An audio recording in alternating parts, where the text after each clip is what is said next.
À leur réveil ce jeudi matin, ces habitants de Punta Gorda, un comté de Charlotte dans l'État de Floride, constatent ce qui leur reste après le passage de l'ouragan Ian.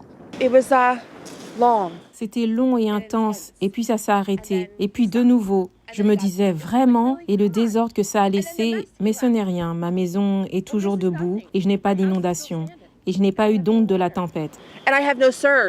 Selon le Centre national des ouragans, charriant des vents soutenus allant jusqu'à 220 km/h, Ian a touché terre mercredi après-midi le long de la côte de Cayo Costa dans le sud-ouest de la Floride. Ici, cette vidéosurveillance montre le Sunshine Skyway Bridge fermé en raison de la tempête. Par endroits, des arbres n'ont pas résisté.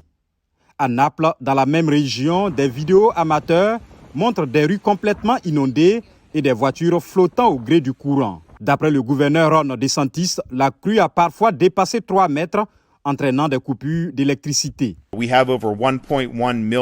Nous avons plus de 1,1 million de coupures de courant signalées.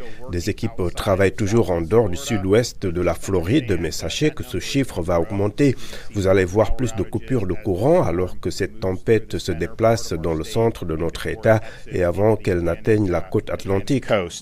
Près de l'archipel des Keys, à l'extrême pointe sud de Floride, les mauvaises conditions ont fait chavirer un bateau transportant des migrants. Les gardes-côtes recherchent encore 20 personnes, 3 ayant été sauvées et 4 autres ayant réussi à nager jusqu'au rivage. Ian devrait affecter plusieurs millions de personnes en Floride, mais aussi dans les États de la Géorgie et de la Caroline du Sud. Environ 2,5 millions de personnes ont reçu un ordre d'évacuation dans une douzaine de comtés en Floride. L'ouragan Ian avait auparavant frappé Cuba mardi, tuant 2 personnes et plongeant l'île dans le noir.